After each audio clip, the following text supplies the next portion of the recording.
cannot access their system so as to be able to load up what I have actually prepared for you. So what happened is, because I'm who I am, I decided to just admit, is that all right? Yeah. So when I see the smiles around here, I believe that I know that we're in the right place with the right people, because people are enjoying what they've come to listen to. I want to tell you a story. You know, back in the Caribbean, there was a friend of mine. Well, I was my brothers and I. And he actually one time went along and smoked. Doctor, he went and smoked a marijuana joint. He became extremely happy. Is that what happens? I don't know. He became excited. And so he went on to the beach next door where there was a touristic area, and he went on the beach, and he was so excited that he took off all his clothes and he was walking on the beach. Oh, yeah. Obviously, the police were called, because, you know, the Caribbean's like that anyway. The police were called and he was arrested. But he was not taken to the prison, because he was actually saying things I didn't understand. So he was taken to what we consider to be like the mental asylum. And there he was put in, and he was one of the bad ones, so they put him with the bad ones. You know, the Caribbean had different sections, and he was placed in the bad one. But what happened that night, he stayed there and he was okay, and even the bad ones were running from him, because he was really, really high. But you know what happened in the morning? I know that none of you have actually smoked before. I never did. I know you have not drank, so you don't know when and where off. What happens? What happens? Anybody? You come back to your senses. And there he was in the mental asylum with the bad ones, and now he's back to his senses. My God, he actually nearly went crazy, as they put it that way.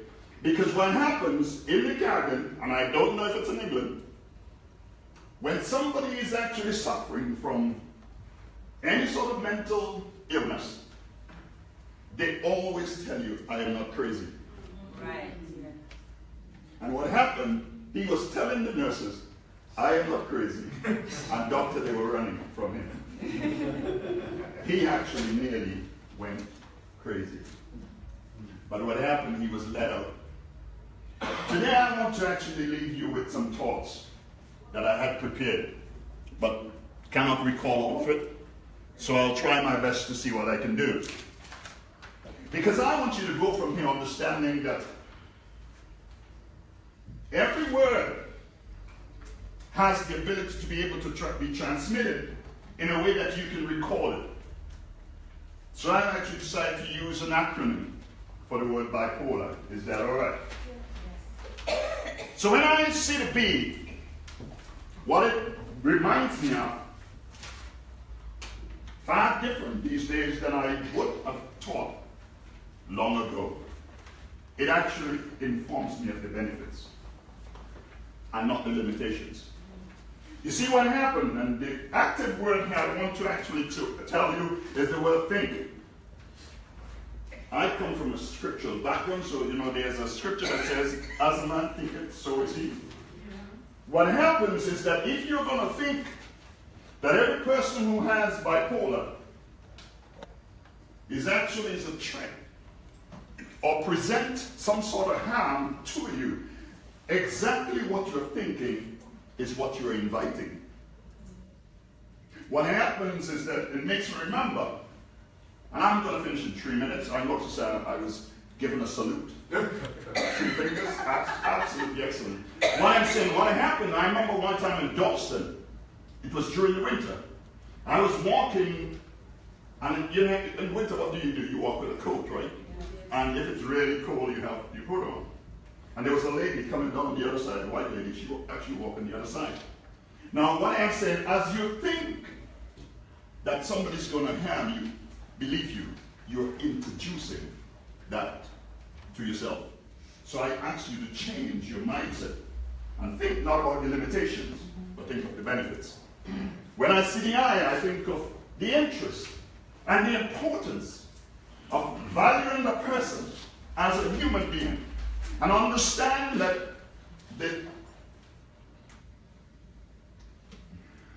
you know, when people sitting on me, I want to tell you a story. I'm telling you a story now. You know, there was this lady, and And she was actually in the airport, and she was waiting for a plane. And one hand the plane was delayed. So she went and bought a book. That's what you do, right? You buy a book, and if you notice where the books are always placed, they're always goodies, right? So she bought some cookies. And she went back and sat in a cool spot and was reading her book and started to eat her cookies. But there was another guy who was sitting right there. And what she noticed, at one time she turned around, his hand was in her cookies. She was upset, but she decided to leave it. As she took one, he took one. As she took one, he took one. When it came to the last one, she thought, let me see what he was going to do now. And he said, so then he took the cookie out, he broke it, and he gave her half. She was so incensed with rage, she grabbed the cookie from his hand. And the same time, the plane announced that they were about to board. So as she was walking to the plane, doctor, she was upset. I suppose she might have actually had a bipolar experience. As she was walking to the plane, she was so upset. And when she got into the plane, she was still upset. She sat down in her seat. And after relaxing for a while, she decided to read her book. She looked into the bag, took the book out, but there was another glance, because in the bag was her cookies. Ladies and gentlemen, what I'm saying to you, be careful when you meet people, because you never know. You may be eating their cookies. That's true. That's true.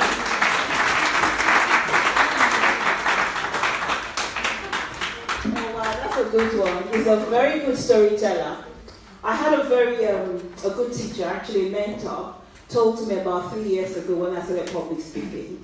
And one of the things he said is, when you go talking, always leave them with a story. People never forget stories. And that's the truth. People never ever forget stories. There may be some bits or blobs of it, but they don't forget stories. Okay, I'm going to very quickly call on the... How should I introduce you? Come on, you know you're next on the agenda. Everybody has a copy of the agenda. Dr. Shade Olajubu. An intelligent and... don't let me talk too much. I don't want her to go purple. Or is it yellow? I don't want her to go purple. Oh, thank you. Hi everybody. Hi. I'm going to share some of my cookies, protein from Cuthbert. How's everybody doing? Good. Good? Have the speakers been great? Yeah. I think they've been awesome. Can we just give a round of applause to them? Well, my name is Shadi and I'm feeling a bit, overwhelmed because I'm having to speak after all these amazing people. But I've got a task to do and I'm going to do it. What Lade asked me to do was to talk a little bit more about talking therapies, but I'm going to kind of almost pull everything that we've heard today together. And I think it's always important in this kind of forum that we have a dialogue, isn't it? So I'm going to tell you a little bit about me just so that hopefully you'll listen to me. So my name is Shade, and I could talk about the fact that I'm a forensic psychiatrist. I work at the extreme end of psychiatry. Or I could talk about the fact that I'm in medical education. And I could talk about the fact that I'm a therapist. But I think today, apart from drawing from all those strands, the most important thing is I'm somebody who has suffered from depression and overcome it.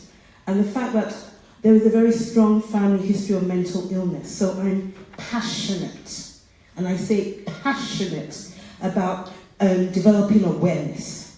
So when you listen to me today, remember that I wear all those caps, and the most important one is, that I'm probably a patient by experience as well, and I really want to celebrate this young man over here. Can we just clap for him? Because it takes braveness. Unfortunately, as we've heard, there's a stigma around mental illness. And yet, 1 in 4 of us are going to have a mental health illness at some point. So it's time to talk. So I'm going to just give a little bit of an overview of some of the things we've heard this morning. I'm majoring a bit at the end about treatment in terms of talking therapies, because I'm also a trained therapist. So, can we go back, please? So, next. So, starting there. So, most of us in here will know that this week is the Mental Health Awareness Week. And the theme is thriving or striving, or striving or thriving. And the thinking behind that is about the fact that, we hear a lot about mental illness, and we are going to talk about mental illness, or we have been talking about mental illness already. But it's also about mental well-being. And the way I put it forward is that when we talk about physical health, most of us in this room would hear about the numbers. So people are told about, you need to check your weight and your BMI and your blood pressure. And depending on what those readings are, it's indicative of your physical health. And really, we need to get to start having that dialogue about the fact that there are pointers in terms of our mental health as well. And when you see certain things, it means that you need to take action. So it doesn't, if they just understood the signs and symptoms when they're getting stressed, when it was less complex, they wouldn't end up being treated by me. But because people don't understand the symptoms and the signs, it just gets out of hand. And the other thing is about people not being aware where they should seek help from. So that's the thinking. So we had mental illness, or we know somebody. That's the more reason why we need to be informed and make ourselves aware. So I often start when I'm sharing, talking, by talking about the World Health Organization definition of health. And I'm just going to read it out because I think it's really important. The definition by WHO, which was made in 1948, but still stands true today, is that health is a state of complete physical, can I hear you say physical? Physical. Mental. And social well-being. And not merely the absence of disease or infirmity. So to be mentally well and to be physically well, to be healthy, really, there are different components. There's the physical side of things, there's the mental side of things, and the social thing. So today I've come with three very important people in my life. Please can you help me celebrate my eldest daughter, my biological daughter Grace. And I've also got another daughter and my granddaughter there, Shayo and Fumi. Can you please help me celebrate them? Why am I saying that? Because social support is so important. When I think about my own life, I know I would not be standing, but for the social support and the relationship that I have. That's why I'm acknowledging those ones that I love so much who have supported me here today. Thank you. So, we've heard what health is. It's physical health, it's mental health, it's social well-being. And if you have a lapse in one area, then ultimately you're not as healthy as you think you should be or can be. And if you don't address those areas, then there's going to be a deterioration and you could become ill. So, talking about bipolar affective, Dr. Femi has done such an amazing job, and HA has told us practically. But just going through the symptoms again to be sure, it's the medical educationist in me now. The first thing to know is bipolar affective disorder is a mental illness. What did we say? Mental illness. And a mental illness, put very simply, is an illness of the mind. And when you have a mental illness, whether it's bipolar or anything else, it's going to affect your thinking and your emotions, and by extension, your behavior. So can I hear you say thinking, emotions, behavior. And that's what Ms. Palmer was telling us about a little bit. And that's any type of mental illness. So when somebody has a mental illness, there's going to be a derangement in their thinking, a derangement in their emotions, and invariably, if those things aren't corrected, it will impact on their behavior. The next thing in terms of bipolar is a mood disorder. Now, what does that mean? The symptoms, there are lots of symptoms that we've heard, but the central thing that drives the behaviors is the mood. Yeah? So all the other things you see are as a result of that person being depressed and being unhappy. If Grace annoys me, not that she does,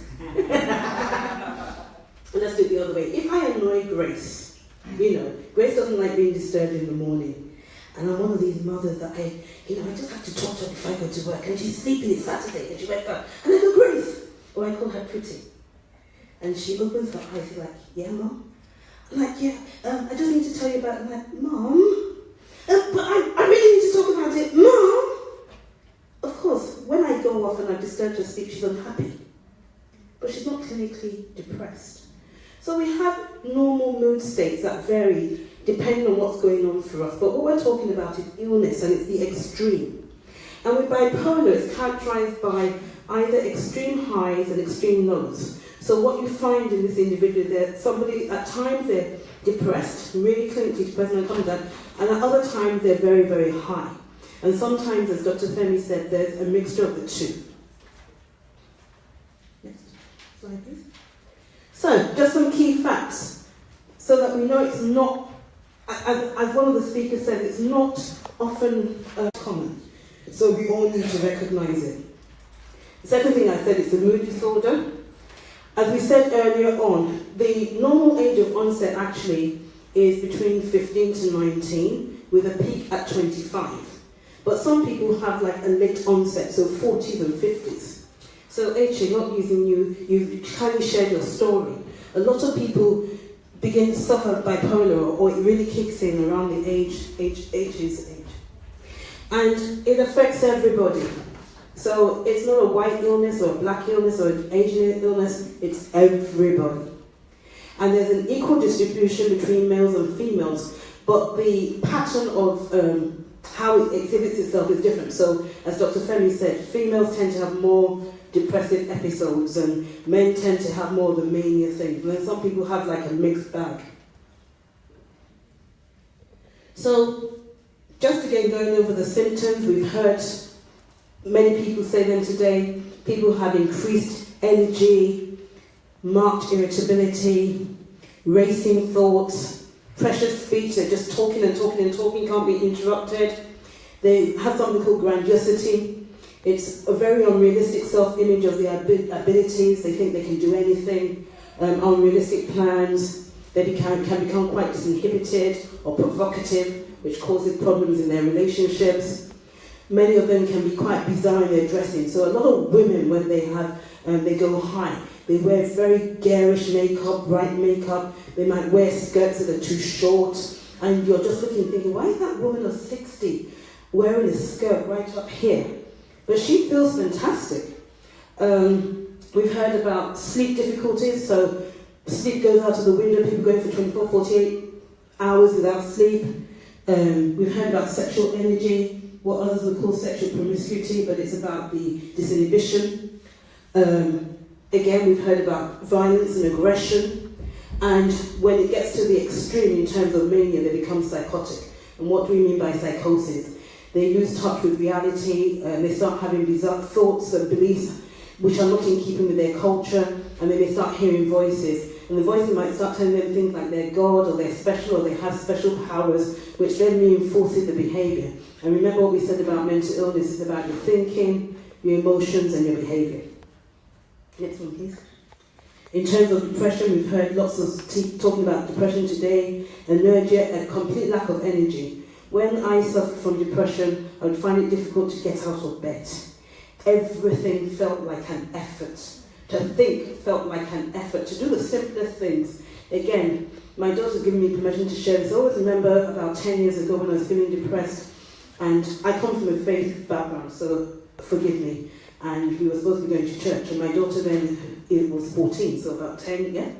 And I remember them, her and her sister standing on my bed and saying, "Mommy, get up, let's go to church." I knew I wanted to go to church, but there was no energy to do it. And it was the same in terms of going to work. It just feels like you've got lead on your feet and everything is so heavy. Again, irritability, so you can become very irritable, maybe frustrated with yourself. A subjective sense of feeling low, but it doesn't lift. And in terms of, for somebody who's clinically depressed, what you normally find is they feel worse in the morning, so very difficult getting out of bed. And their mood might improve just a little bit as the day progresses. Tearfulness, crying about anything and nothing, as the case may be. Thinking. So somebody who's clinically depressed has a sense of subjective sense of helplessness, hopelessness, and worthlessness. So there's no point going up to them and saying that you're really talented and beautiful, you've got a lot to live for. Hello, they can't receive it. They tend to isolate themselves. It's too much energy to talk or be around people. Poor self-care. So you see somebody who used to be meticulous. Now, won't do their makeup, won't even shower, brush their teeth. No energy, no motivation. And the last one is a technical word, and I'm doing it, which means that things that would normally give them pleasure, they no longer get pleasure. So, for example, somebody like me, I love music, but during those phases, I couldn't even be bothered to put on any music and not really get any kind of enjoyment. Next one, please. Further symptoms of depression. Sleep disturbance, so either not sleeping at all. Classical one is going to sleep and waking up at 4 o'clock in the morning. Or you have the other extreme where the person just sleeps around the clock.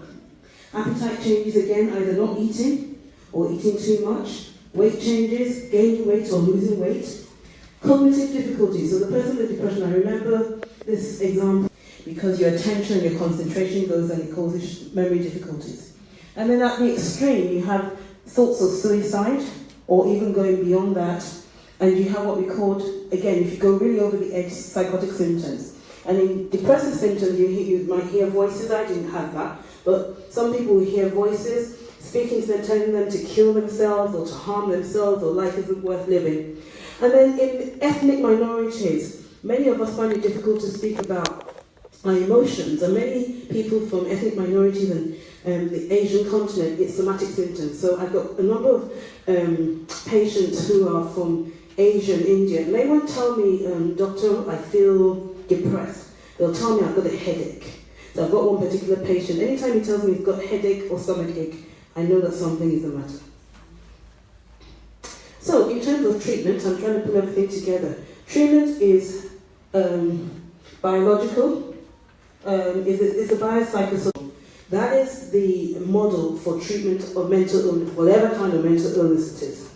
So we've heard Dr. Femi talk about medication, so I'm not going to get into the details of medication. But as I was sitting down, another thing that crossed my mind was in terms of the biological, is about doing things to make your brain function better. Because mental illness is about the dysfunction of your brain function. And so the things that Teresa spoke about, such as trying to sleep, before you tip over the edge, trying to get proper sleep, proper rest, eating properly, exercising, spending time with friends, having leisure. These are all things that promote your health and cause you to thrive as opposed to just survive. And these things also have an impact on your brain function to help you feel better in conjunction with medication. And the reason why medication is given for bipolar or depression and anxiety is because there are chemical imbalances in the brain. And the medication is to level out the hormones, the chemicals, put very simply. The next thing is about, I'll go back to social support. So we've heard Teresa talking about the importance of talking, about having friends, about spending time with relatives. It's all very important in terms of treating any kind of mental illness. And as you heard H.A. speak about the fact that when he was high, about overspending, getting into debt, etc.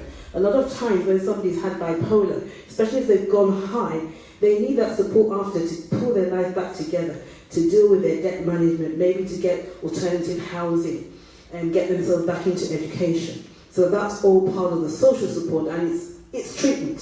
So in the hospital I work in, we have social workers, and their main function is to deal with the social side of support. And then the next bit is the talking therapist. So, BT used to say it's good to talk. So how many of you remember the advert with Bob Hoskin? Anybody remember? Yeah? It is good to talk.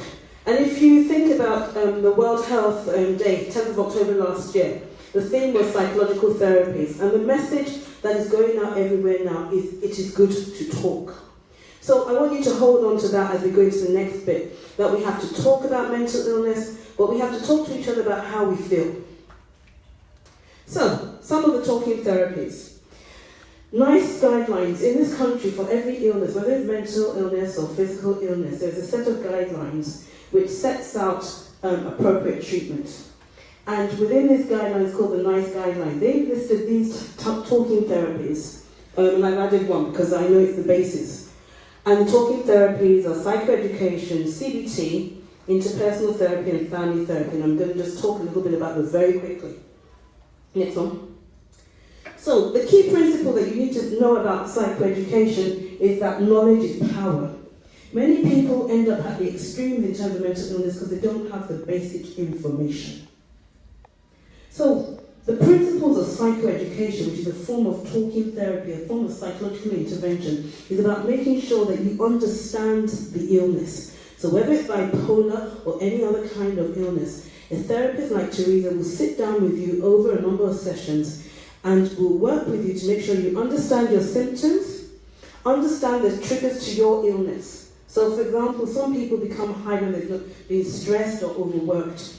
Understand protective factors, so things that you can do to reduce the likelihood of becoming unwell. They'll work with you to make you understand the impact of your illness. So whether you're somebody who goes very high or very low, it does have an impact on your lifestyle and should be a motivation for you to embrace treatment so it doesn't have a destructive impact on your lifestyle. It will also teach you about the associated risks. So if you think you're Superman and you're delusional, you could jump off that balcony. So it's about understanding the risks associated when you're acutely unwell, and it's about understanding treatment, and then about relapse prevention. Relapse prevention is a big thing. If you understand your illness, if you understand your treatment, if you understand your triggers, and you know the things that can enhance you staying well, and you follow them, you're less likely to keep on going through a pattern of becoming unwell. So for me personally, as a clinician, I think psychoeducation is one of the most important talking therapies. Next one. I'm not going to go too much into CBT because Teresa's spoken about it, but I want you to just hold on to this message that change thinking leads to change behavior. And really, that's the underlying principle in terms of CBT, that if you change your thinking, ultimately you change your behavior. So in terms of, normally CBT is used for treating depression and anxiety, but other things. The focus is, I'm not going to go into the details because the expert is here, but it's really about focusing on current challenges, whatever they may be. And it's about understanding negative thought patterns. Most people get into very negative thought patterns and recreate them. It's also about looking at agreed goals and practical solutions and improving coping strategies. Next one. Interpersonal therapy. The key principle I want you to hold on to is the way you relate to others will invariably impact upon your mental well-being and recovery. So people who have very good interpersonal skills tend to have improved mental well-being because life is about relationships.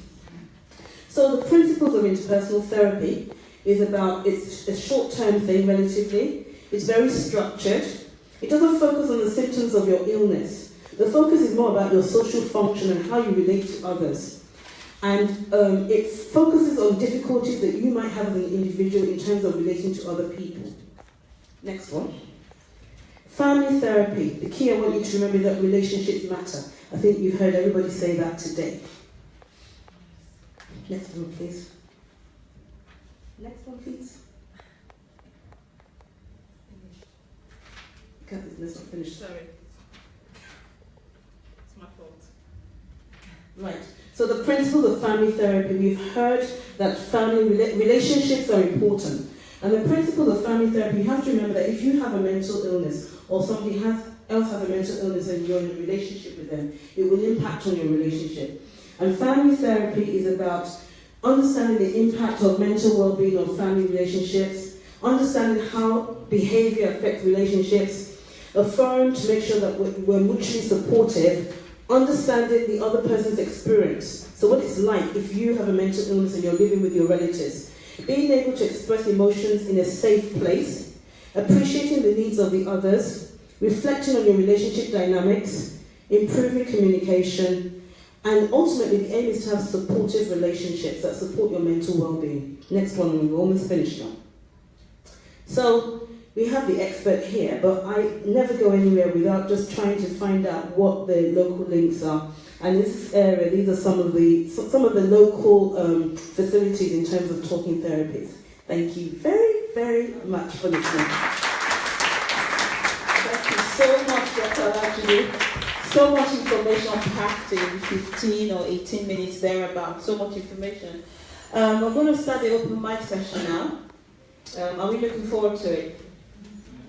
Yes. Yeah. Dr. Adebayo, I have to give you a prize on the bench because it looks like you're the only person who's kind of following or who started with me at the beginning. Too many cups of coffee.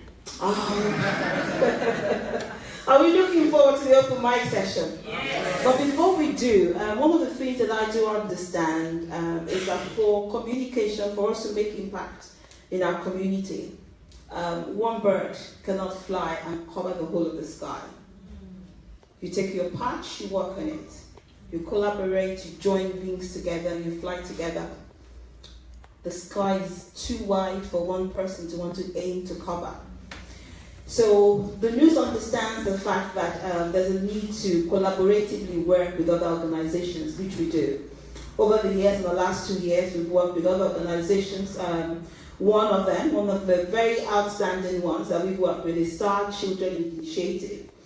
And I'm going to call the CEO out now, who is going to talk for 2 minutes, and I need 2 minutes. And I'll be counting the seconds as soon as I give her the microphone. It's going to be less than that. She's telling me to be less than that. Mental health or mental illness, let's talk about mental well-being, pervades every single side of our being. So when you're at work, there are issues about mental health at work. In the home, family dynamics can be affected by mental health. With your family, with your siblings, in the community, whilst you're out on the streets, all of these areas of our lives can be affected by somebody else's mental health or mental well-being. So it's all very much linked together. Mrs. Grace Bipolar Alexander is the CEO of Star Children Initiative, and she's going to be talking. It's okay to clap. Thank you for starting to clap. Thank you for starting to clap. And she's going to be talking. Well, I'll stand beside her because this is all woman that if you give her the mic, she's just like me. She will talk forever. So I'll stand beside her. Hello everyone. I hope everybody is learning a lot. I would say disability and mental health, they are inextricably linked together. I'm a proud mother of a child living with a disability, and I think I have a fair share of mental health issues as well.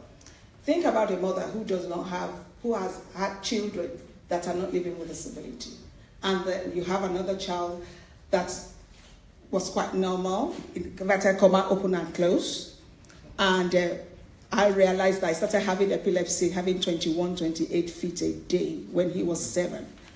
And how would I have felt as a mother? I did not realize I was going through mental health issues because I did not even realize that I've internalized, coming from Nigeria, African background, I've internalized disability. I realized I was having obsessive compulsive disorder. I was buying newspaper voice. I was spending almost 250 every week because I want to keep active. I knew something was not normal, but then I was not able to say it out because of the stigma. And then I love fashion, and you can say that. I rock, don't I? And I was buying oversize just to keep my sanity. My marriage was going through a lot of headache because my husband was asking me, where did you get the child? Typical African man. Is he in your family that has any mental, that has a child with disability? And the sense of loss, bereavement. When the doctor said he will be using this medication for life, I was in denial. I stopped. Then he started having that epilepsy. And I can realize when Dr. Adebayo was mentioning about Epilin, was mentioning about Tetragal, my son is using them. And I realized that obviously I was there's a thin line between sanity and insanity. What matters to me is about my child, because obviously the family dynamics were affected. So how do I look after this child? How do I create that enabling environment? I need to be sane. And the system is not even helping because they are using your child as a business proposal. These are the hours. And I like to keep active. I couldn't walk. Economically, you're isolated. Socially, you're isolated. So those are the issues that compound. But then, over time, I learned to be active. And that's why I was buying those papers. I learned to find a purpose until I found a purpose after 8 years. That is when I started looking back. And actually, I feel blessed having him as a son, because through him, I'm able to impact on lives. So, and when I look at him now, when he was 21, I was like, I thank God. I'm a Christian, and that helps me to keep sane. So even though when you realize you have issues, I was not able to talk out.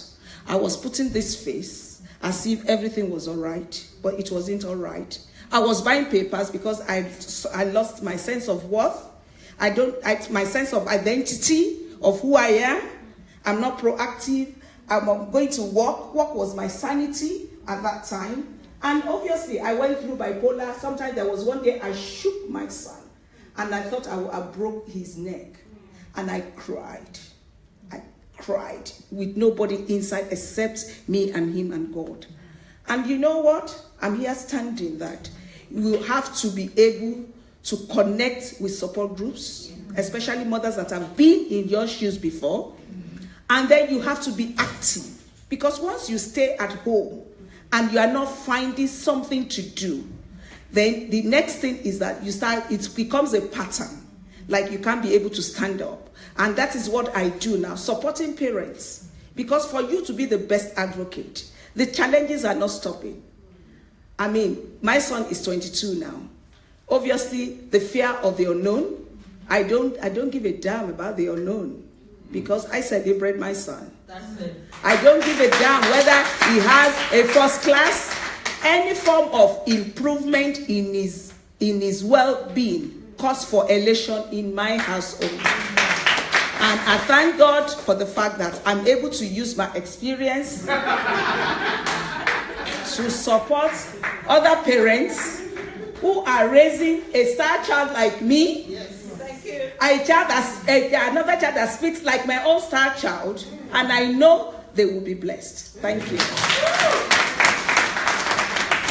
I told you, if I give her the microphone, I will have to peel it off from her. Thank you so much for sharing your experience. That's fantastic. The truth is we all have a story to tell. But I do understand that we've said a lot today and there's so many questions. I have questions. I know I won't have a break, so people approach me and say, oh, I have questions. And you see this seat here, I call them hot seats. So it's not exactly going to be a big privilege to call you there, but it just shows that you have the necessary skills and you may be able to answer or you may not be able to answer. At the end of the day, we may not be able to answer all the questions, but the important thing is that we're living here with lots of information about things that we're going to redress, things that we're going to do better when we leave here. So without much ado, I'm going to be calling on Dr. Shade Olajibu onto the hot seat. It's not a high table. People call it high, it's not a high table because it's not high. Have you been to weddings before? Let me divert a little bit. Have you been to weddings before? And then they say, I want to call to the high table. And you look at the table is on the same level. It's not high. But it's a hot table, it's a hot seat. Because we're going to be asking you questions. Can I call on Dr. Adebayo, please? Join us. It's okay to clap. You know what? When you make other people feel good, you make yourself feel good. That's the truth. It's okay to clap. I'm going to call on Eche. Eche, thank you so much. And I'm going to call on Teresa Palmieri. And if you have a copy of the agenda, you'll see that my name is there. So I'm going to call on myself. Actually, I'm not going to sit down, but I'm just going to be coordinating. So, questions. Open mic session. And, okay. 1, 2, 3. 1. Hello. Yeah. The first question I'm going to ask is, I know with mental health and some other ailments, there are always concerns, and that's been raised around here, about the dangerous side effects of, if you like, Western drugs and all of that. I don't know in terms of, what is being done about it, what's been done to respond to it, what the thoughts are, current thoughts, if you like, about alternative therapy. And what I mean by that is the alternative medicine, like we find in some other ailments. That's my first question. The second question is got to do with interpretations about, particularly within the within religious community. I don't know who will answer that question. Too often, when people I've seen it before, when people have mental health, people talk about being possessed by demons and all of that kind of stuff, and that creates a bit of stigma as well, and then what I find is responding to that in terms of finding realistic solutions is probably is quite sensible. Dealing with religious faiths, religious organizations, there's been what are the ways that approaches in trying to surmount this kind of thinking? Thank you. Thank you very much. That's Mr. Soji Elao. I've known him for 35 years. Give me a round of applause, please. We went to university together. So first question, that's two-pronged question.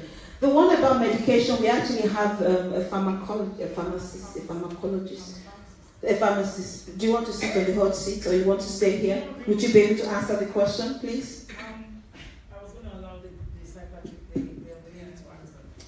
Dr. Shade. But I know the lady pharmacist will assist me as well. So the first thing to remember is that all medication has side effects. Even good old paracetamol, if you go into the Bible of medication, which is called BNF, will list like hundreds of side effects for every single medication. The issue really is about understanding your patient and making sure that you prescribe a medication that agrees with them with limited or tolerable side effects. So for example, when Dr. Adebayo was speaking about some of the mood stabilizers, one knows as a clinician that you don't prescribe things like Valproate when the person's pregnant. So that's the first thing. In terms of the second question, in terms of reaching faith communities, etc., I'm a committed Christian, and one of the things I feel that I've been led to do is to meet people where they are. If you go into a community and you almost rubbish their own beliefs, you have shut down the lines of communication and influence even before you start. So one of the things I do as a committed Christian is I've gone through my scriptures and I go and give talks in churches and I marry it with the Bible to show the individuals that I'm not discounting their own beliefs, but that we can marry those beliefs together. There's nothing wrong, for example, in praying, but after you finish praying, for example, using the Christian faith, then there are practical things you need to do. But if you don't connect with people and you alienate them, then you cannot influence them. So it's about coming down to people's levels. Can I just get something here? Personally, as a therapist, I do work in Brent, which is a very diverse borough, and I do work with people with lots of different cultural and religious backgrounds. And I think there's one thing that I've learned, which is, and I'm still learning, it's just always to adopt a stance of curiosity. Always asking people, what is that for you? What does that mean for you? And I'm Italian. I'm from, a Christian, and I don't know lots of things about lots of other cultures and religions. And I think that the only thing I can do is just to ask people, to ask, okay, what is it? Tell me about what you believe in. I think it's important to stay curious all the time. Yeah, and if I may just add to that, I do know that a lot of us have grown in environments where we have age-old beliefs. I'm a Christian, but however, I'll just talk a little bit about what I know people believe in Christianity. And that's the fact that they believe when people start to behave bizarrely, that it's because it's a demon possession. And some people would prescribe, the only prescription they'll give to you is to go to church or to go to your imam to be delivered. They believe you have to go through deliverance. What I say most times, because when the news started, we actually wrote to a lot of organizations, a lot of churches to say, we'd like to come and educate people. Education is very powerful.